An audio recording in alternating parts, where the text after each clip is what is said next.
Hello everybody, this is your boy the Almighty One coming at you with a video. Before I get right into it, we have two things to discuss. We're going to talk about Brian Johnson and we're going to talk about Nick Saban. I'm quite sure you all heard the news. But before I get right into my conversation about these two particular individuals, don't forget to comment, like, share, and subscribe to the channel. Please don't forget to smash the likes because that's what I need for you to do the most. And also, um, comment when the video is complete because I'm going to talk about two particular targets. We're going to start with Brian Johnson first. Okay.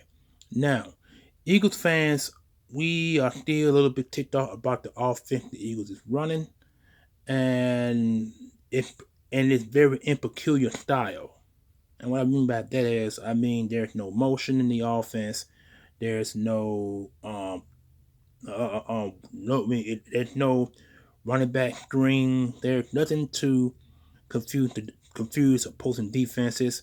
There's always the wide receiver screen, tight end screens, and the lack of the run thereof, and protection, and the lack of picking up blitzes as one of the key situations why this team is in the predicament that they are in now, and not just also that, also the defense with missed tackling, and that's the main key for defense. They're not tackling, not getting sacked, none of that. But that's not what I want to talk about. And talk about Brian Johnson. Okay, now Brian Johnson had a interview today with the Carolina Panthers pertaining to the head coaching job because you guys are familiar. They fired their head coach midpoint of the season, and they also let go on running back and try to running back or actually assistant running back head assistant running back coach, offensive coordinator Duke Staley. Both guys were released this season from the Panthers, and the Panthers are trying to figure out who they're going to bring in as their new coach. So Brian Johnson was their first interview, from what I've heard. But I can say this about Brian Johnson. If he winds up leaving as offensive coordinator to the Panthers for head coach, I can imagine what type of offense he's going to run because he has a quarterback there already, and the quarterback was the Panther first round pick this season. He is kind of like Jalen Hurts, but nothing, nowhere. He's not strong like Jalen Hurts, but he is more of an accurate passer than Hurts. Now, reason why the Panthers' offensive or the quarterback thereof, reason why he didn't do that good is because of the lack of talent around him. So that's why the Panthers quarterback wound up throwing more picks than interceptions this year. But I think he did throw for an impressive 2,000, almost close to 3,000 yards passing this season. But think about it, he had more picks than interceptions. So the talent is there at quarterback. It's the lack of offense that's around this guy. So I think the Panthers believe that Brian Johnson can bring him closer to the quarterback, similar to Hurts, and rightfully so. And that's the reason why they interview Brian Johnson. Now, it won't surprise me not if Brian Johnson does get more interviews coming up in the near future. But the Panthers are probably looking at Brian Johnson as their main target as to become the new head coach. And if he is brought in as head coach, he's going to probably pluck some players. He's probably going to pluck some coaches from his Eagles coaching staff to be a part of his staff, and he might keep some of the staff that's already recently there on the Panthers coaching staff as well. So a lot to be talked about as far as what's going to happen there with the Panthers and the Eagles. Like I said, he had an interview today with them.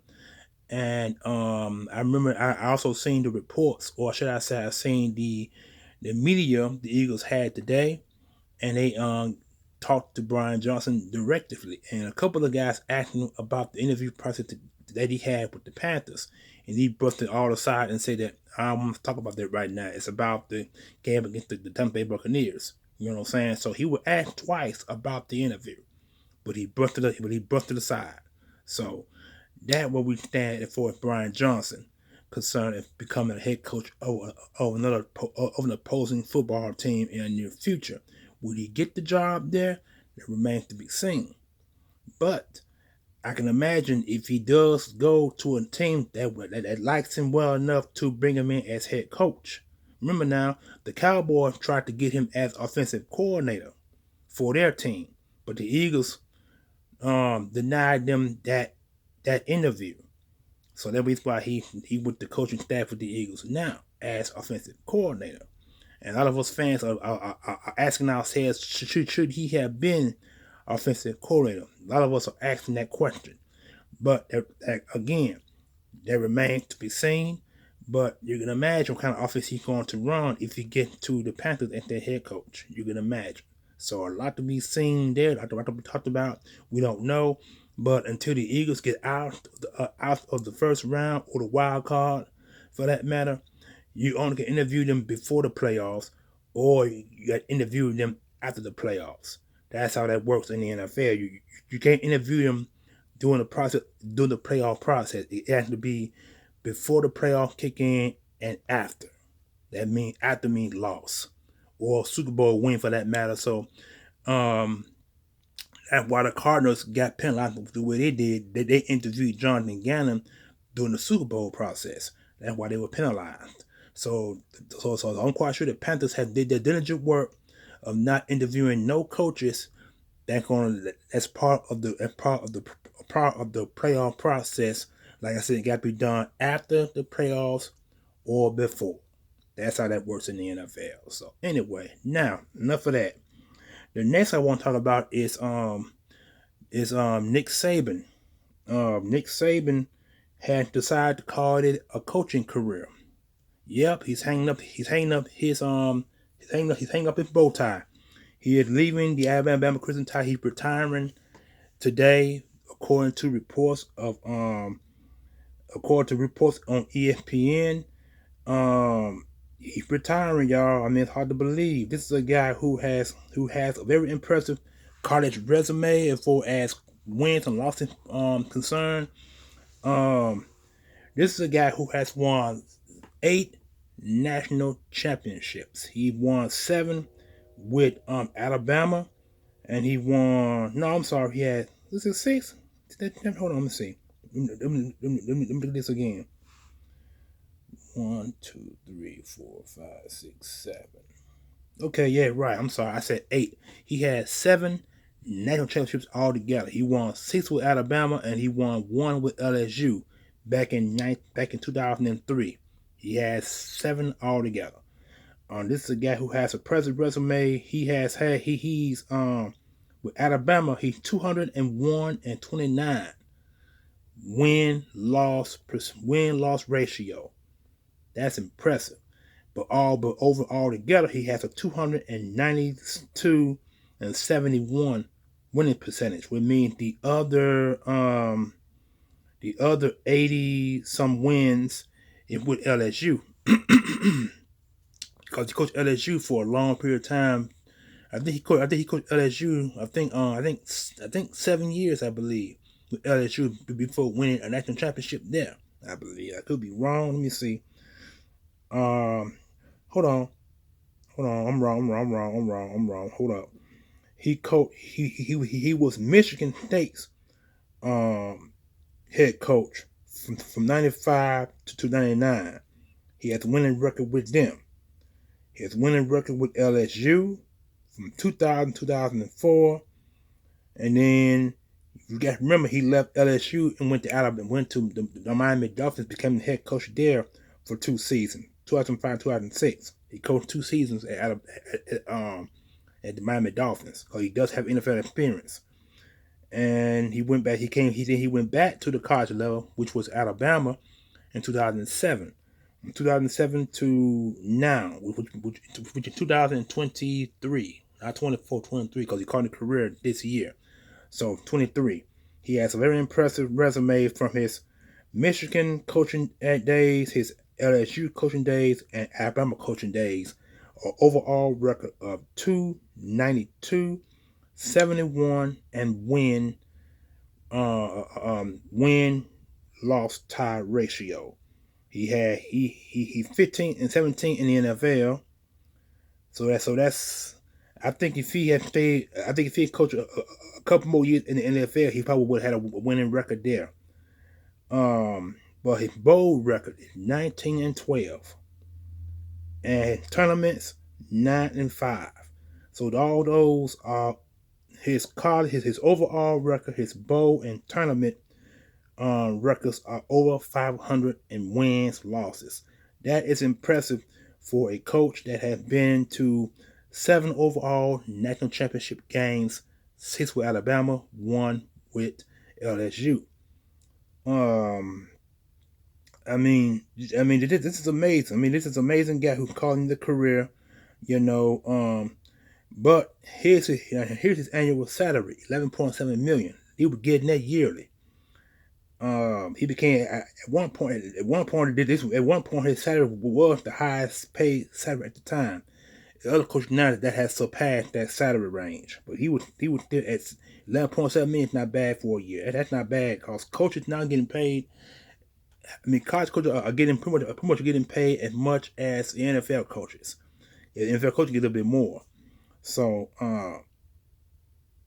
this is impressive. And then he said his age is 72 years old. 72 years old. That's his age. So that's down. This guy that he coached at Kent State twice. Kent State back to back. He coached at Syracuse, West Virginia, Ohio State. 2 years at Ohio State. Navy. He coached at Michigan State as that's an assistant. All what meant to you guys, he was an assistant before becoming head coach. Michigan, like I said, Navy, Michigan State, Houston Oilers, and Toledo. I think to Toledo, when he coached Toledo, he was there 1 year, 1990. But that 1 year he spent there in 91, he joined the Cleveland Browns as an assistant under Bill Belichick. You gotta remember Bill Belichick coached he coached the Cleveland Browns, and he was part of that coaching staff along with the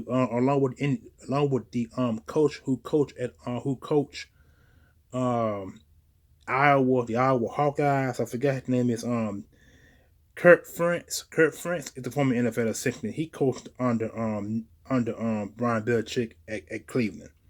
So Bill Belichick put together a great coaching staff at Cleveland. I think at one point he was Cleveland's only winning coach at that time until now. Like I say, he was a coach 1 year at Toledo. Then he left. Then he was at Cleveland. Then he was at Cleveland from 91 to 94 as defensive coordinator.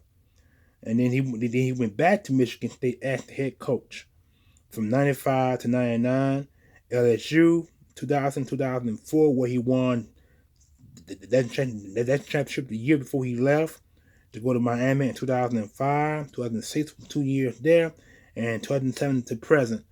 The present, when it's going to change now, it'll be 2007, 2023. That's what it's going to be at Alabama. And actually, I think that has a very impressive record. Very impressive resume, and you really can't beat that. They are now looking for a new coach to take over his reigns. They got about 6 different coaches that they're looking at, and I think Alabama is going to try to target Dabo Swinney. Remember, not Dabo Swinney. If you guys remember, Dabo Swinney is the head coach for the Crimson Tigers, and he's a former Alabama assistant himself. After he coached, I think he was an assistant there after he coached there for a little while before leaving. But he's the only guy who has some familiarity with Alabama. So it wouldn't surprise me none if Alabama go after Dabo Swinney. It wouldn't surprise me none because Dabo Swinney has 2 national titles at Clemson. He has 2 titles. So that remains to be seen. But the question is, are they going to go after him, or are they going to go after any other coach? Because they got to have a they're gonna have a pretty good coaching carousel as far as hiring and interviewing between now and maybe before the next college season comes aboard, which would start in late August of this year, and when college football kicks right off again. So, will they hire a new coach from the NFL, or will they stay to the college level and hire a coach there? Like I said, I believe Dabo Wheatley is their coach. They're probably going to be looking at to bring it in. But like I said, the Dabo Wheatley making pretty good money over at Clemson.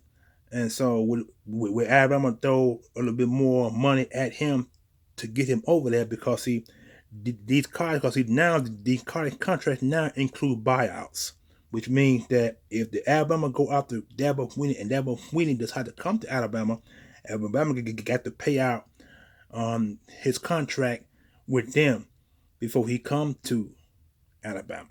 So a lot to go on there as far as who they're going to hire. But like I said, I believe Dabo Swinney is their guy. I really believe it. So we'll see how that goes going forward.